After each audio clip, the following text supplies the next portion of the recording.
Ndizi n'amatu gange abiri nga Shifah yenna bamusala emisalo wano yenna bamusala wano yenna muno bamusala n'omusala wano nga kiraga nti bamununamu omusaayi.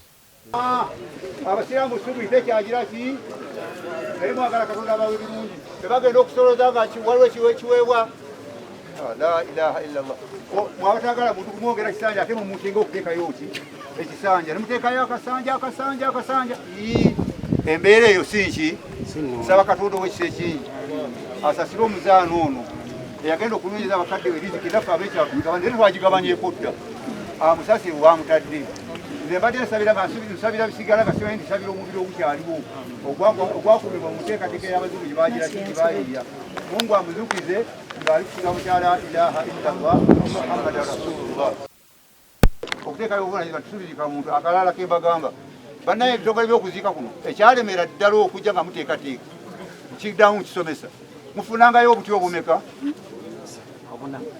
bwe tofaayo oba gwe oli Peter oba olyani gwe ofunangayo obuti obumeka akasimbibwa ku nsonda ne ku nsonda ne kuki nekusonda gwanna atalina magezi mbuuza nti bukola obulimu ki wasalaamu alal mursaliina walhamdulillahi rabbil aalamiin.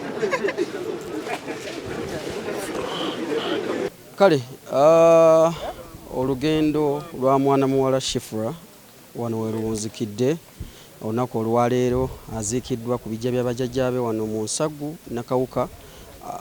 Lugendo lubadde luwanvu okutuusa lwe twakuba omulanga n'okutuuka essaawa zino kulabika nti aziikibwa wano e Nakawuka.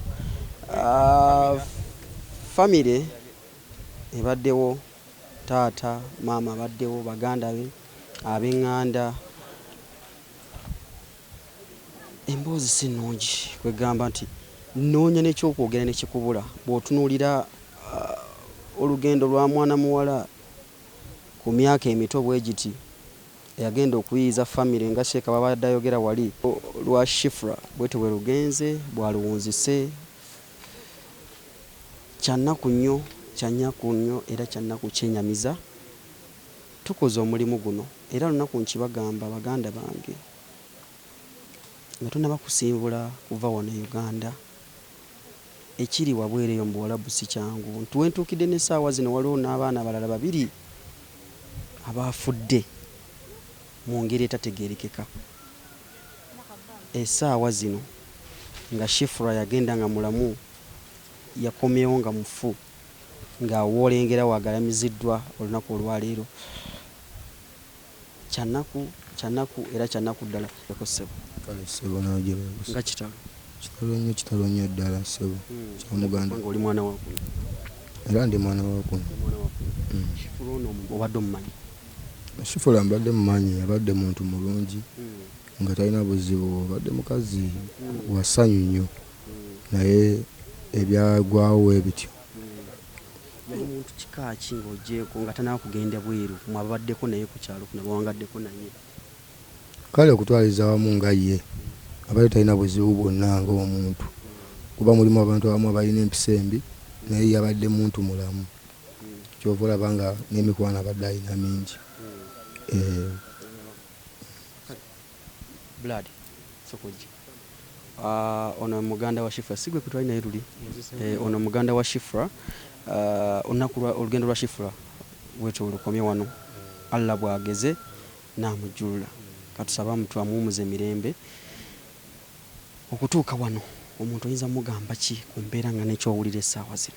Sooka mbeetonderamu olunaku lw'eggulu twasobodde kwogerako nammwe olw'embeera eyabaddewo.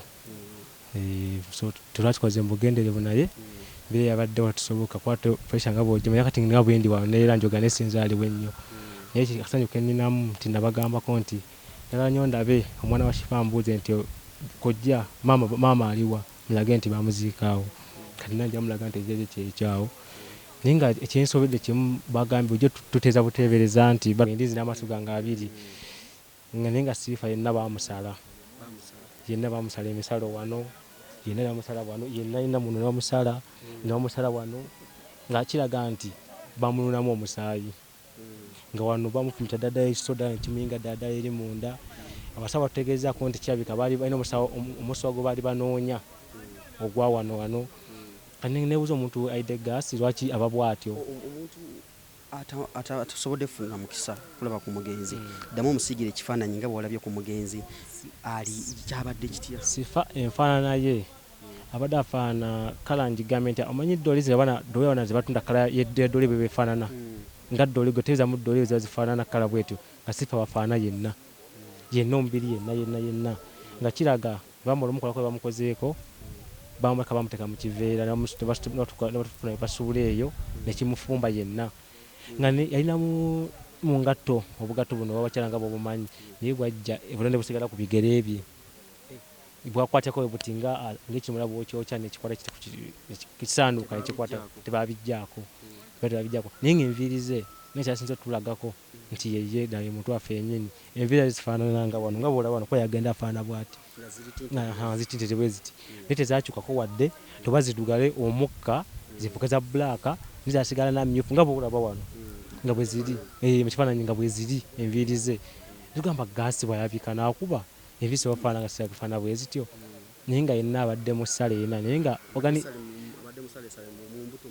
mu mbuto muno nga musale muno munna bamusala ne bayingira paka ku ggumba ddala n'emikono gyonna nga bagisala giri mikono nga baginyoola ne wano munda abadde omusale gwetukuta nga kiraga nti waliwo ekyamukuba aba yali alwana namutuka nebamukuba bamugonze naye nga omusale gwetukuta omusale eno nga n'ebbeere ga tegenkanankana nga lino lizimbye ate lino liri wansi oba bajjamu kinyusi kya munda naye nga organizimula zibaddemu ezo zibaddemu era bibaddemu kwabina tubirabyeko naye bamusalaasala yenna ekiraga nti bamunywamu musaayi.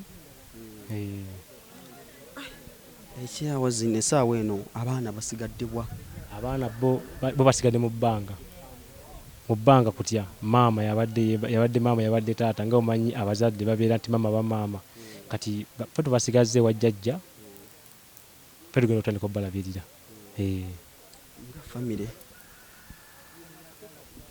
Shifah abaleseemu eddibu ddene ery'amaanyi ennyo kubanga famire Shifah yabadde alagala otukwatako ffenna okuva ku baana beffe kanaffe bakulu be batoobe yabaddewo ngewadde omubuli ne kati omuli baguzikizza bonna ababikola.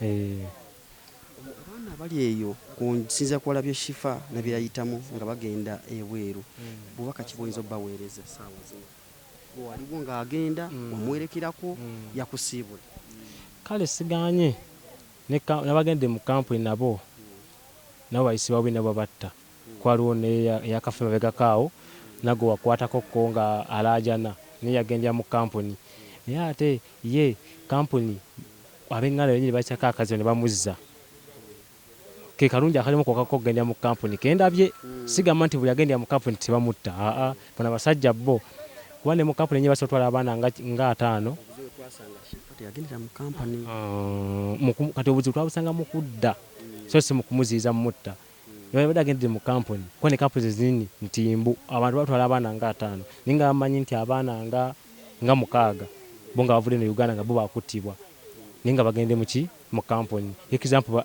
waliwo story bakalaga mabegakaawo omwana yali alaajana yagendera mu kampuni naye ekimu kyabwe kye bakola kimu nti bateeka akazito ku kampuni nezo omuntu naye ate ffe tubyekoleddeko byonna nakakana nga sente nnyingi nnyo ezigenze buli wamu myoni nga 25 ezigenze esebo katusabe omubiri gw'omugenzi omwoyo gw'omugenzi omukama gulamuze amiina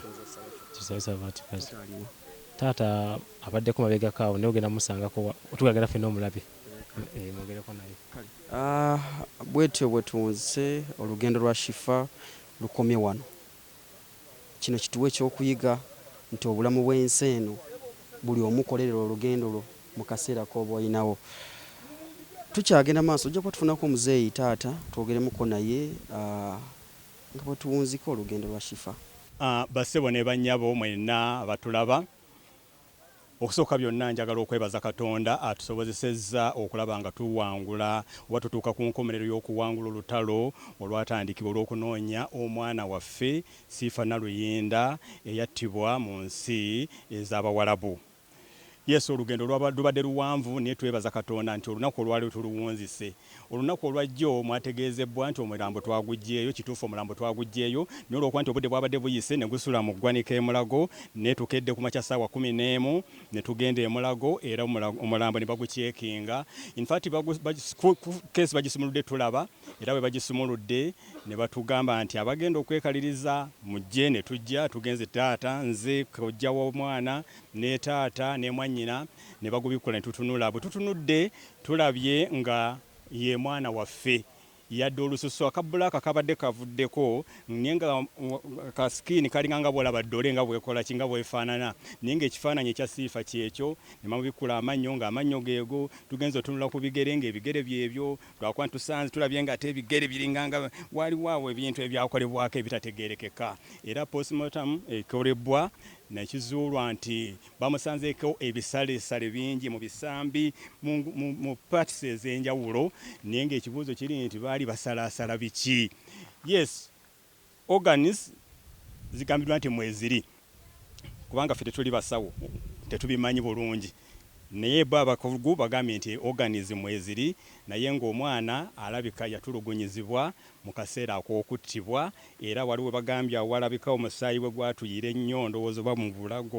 Okay, ripooti ejja kufuluma era kimanyi nti ejja kubanga ejja kugenda eri public tetumanyi mu kiseera ekituufu.